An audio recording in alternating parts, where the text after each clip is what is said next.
Hey everybody, let's learn down dog. You're going to start in a tabletop position. Your shoulders are right over the wrinkly part of your wrist and your knees are right under your hips, right? That's why we call it a table. And curly's toes under.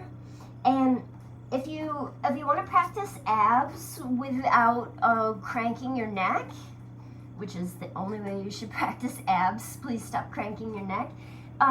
Press into all the froggy sticky bits of your hand and remember that this center part is a suction cup. So press down and then pick your knees up off the mat, but just like 1 inch. And then try to keep those shoulder blades down your back like we learned in child's pose. And you're pulling your belly button to your spine and your knees are off the mat 1 inch. And I think you can already see how effective this can be for building ab strength. Okay, now if you come on up to 6 inches, it gets easier. If you keep pushing your butt back, push your butt back, push your butt back, push your butt back, you're gonna get to a point where you're gonna realize that the backs of your legs are super tight. Walk your hands out a little bit. And now from here, you can start to bicycle your knees. And guess what? Let your hips do whatever they want to do here. I'm going really twisty. Nobody's going to teach it to you this way, but I don't do well with restrictions, so let's get free.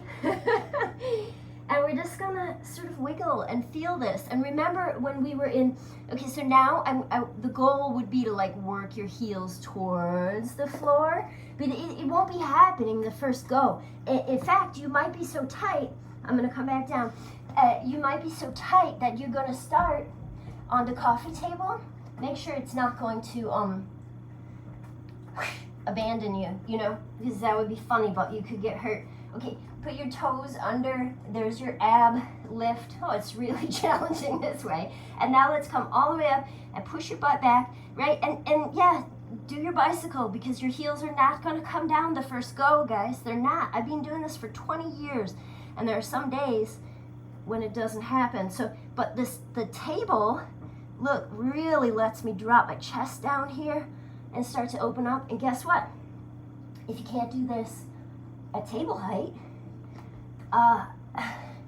you have a sofa, you have a kitchen counter, you have a desk, you have the back of a chair, right? If you're trying to get to down dog on the back of a chair, just remember you're looking for this pike position wherever you can find it, and it's stretching this stuff and it's stretching this stuff and it's gonna get those ligaments and stuff that are tight in the back of your knees when you're doing all this. So like wherever you need to be, it's basically that polar bear walk that we did when we were kids. Remember walking like a polar bear? But then like drop down into it like it's a hammock. And again, we just did this in the building on child's pose where we started to feel the front of our armpits. And this is gonna be in the front of your armpits, the top back of your shoulder joint, and you know, obviously all the way down the backs of your legs. And just hang out and remember your froggy fingers so that you don't tell me that your wrist hurts. And speaking of froggy, let's end this way. Let's come back up on our toes and bend those knees how we started, right? So when we're pushing back through our tailbone, we're elongating the spine, we're dropping our head, neck, and shoulders down into this hammock between our arms. We're getting a really big stretch here, and I'm pressing on my toes, and I'm building up pressure in the spring, and what I'm gonna do is 1, 2, 3, I'm gonna pull my knees into my belly, and I'm gonna jump forward. Are you ready for it? 1, 2, 3. Froggy. I know, it's fun. It can be fun. Don't worry about it. Just like have a good time and try to feel good in your body.